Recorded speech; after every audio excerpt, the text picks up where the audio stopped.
Alright, having read a lot of Plato this morning, I've read a good amount of Plato, and I have also read a good amount of the part about Plato, about the Republic and about the statesman of Plato in History of Political Philosophy by Leo Strauss.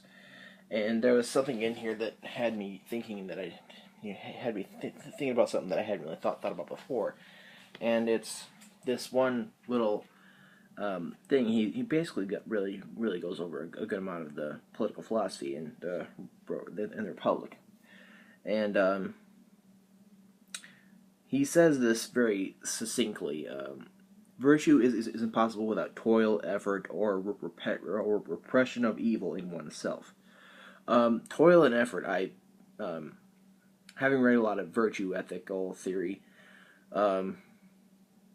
it's no question that virtue is impossible without toil or effort.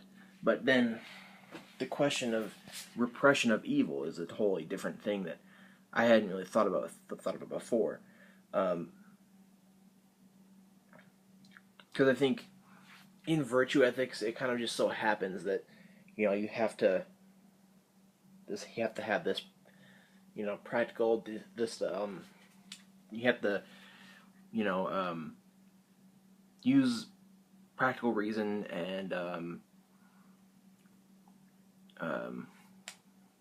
in my opinion more in my opinion emotions towards using certain virtues in daily life, and to continuously doing this leads to having certain dispositions or not mindless but mindful habits.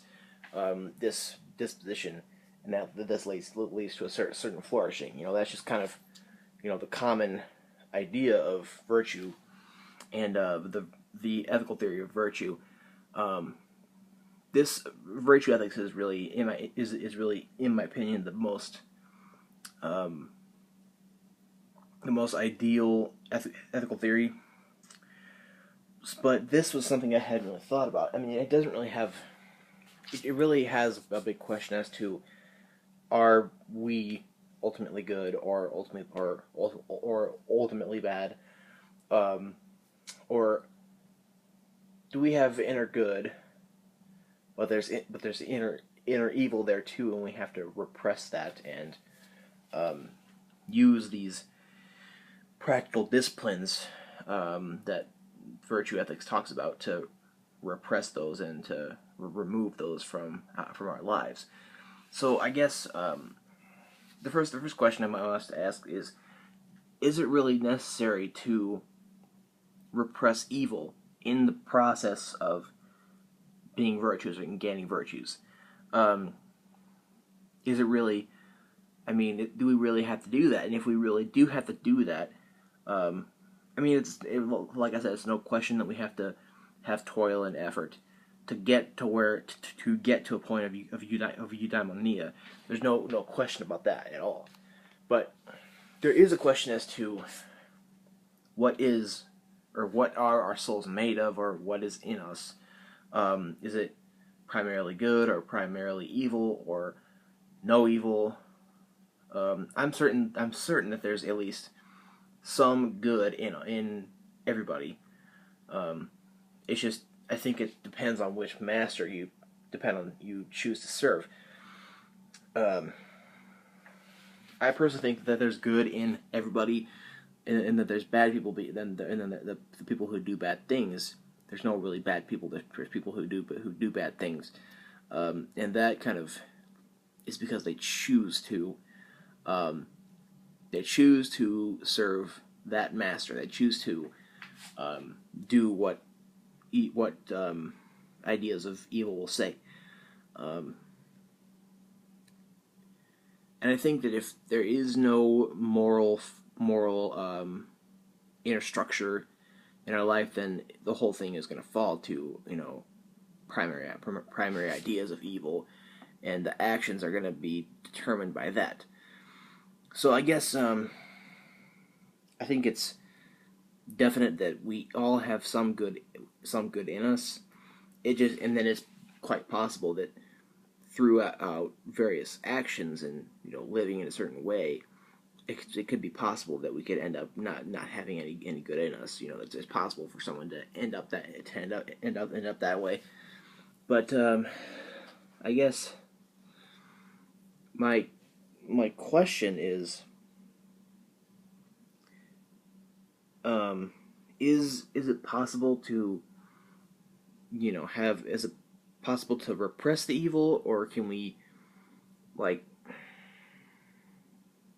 think it's totally for sure that there's good in us, but then the real question I have is that evil always in us, or do we put it there? Is it a outside is it a foreign object, I guess? And I would have to say that there's evil inside everybody. There's half evil and half good inside everyone's soul. Everybody's mind and soul, or however, whatever kind of dualism or monism, whatever you're going to choose, whatever that is, there's good and evil in every single person, and it depends on if you're going to have some kind of moral fiber.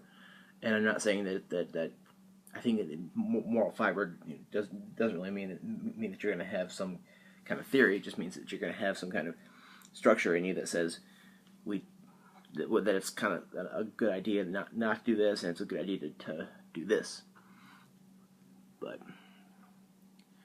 And it makes me think that if we do have this evil in us, I personally think that this evil is not a foreign object. It's something that is there on equal footing with good. And it's just like a question, as to which one we're going to allow to rule our lives, or which one are we going to allow to govern. And that makes me think that the whole process of virtue ethics, the whole long road, I think, is probably even harder. It's, of course, there's lots of toil and effort, but I think that there's a lot more to be done. If you start off in your life going towards on this ethical path, whether it be from virtue ethics or upon some certain kind of deontological set of rules, I prefer either one of those two. I think that other options are not exactly great. I think that if you start in your life and go on that path, then it's going to be not as hard. But if you start your life and not really have any moral structure, not really beliefs about morality, but moral structure in you that says certain things we do, certain things we don't. If you don't have that within you, and you start your life like that, then it's going to be a lot harder to make it to become more good later. So that leads me to have this idea that the whole path of virtue ethics, the whole idea, the whole path, the whole road towards eudaimonia is just a long, hard road. It's just, it's not, nothing is really easy about it. And that is, in my opinion, is what I think it sets this theory apart from other theories, is because this has the possibility of leading someone to moral greatness. And this is also, there's no moral metaphysics or anything like that going on with this. It's just, certain things that you can do to get yourself toward the flourishing. That's all, really. So I guess first of all, I'm concerned about what you think. You think that is there good and evil in everyone? Is there evil in everyone, good in everyone? Second of all, if based on that answer, how do you think that? How hard do you think each ethical theory would be given this idea? Because I think it varies. All these normative ethical theories are going to vary based upon how much good and evil is in each person, and which master we choose to serve.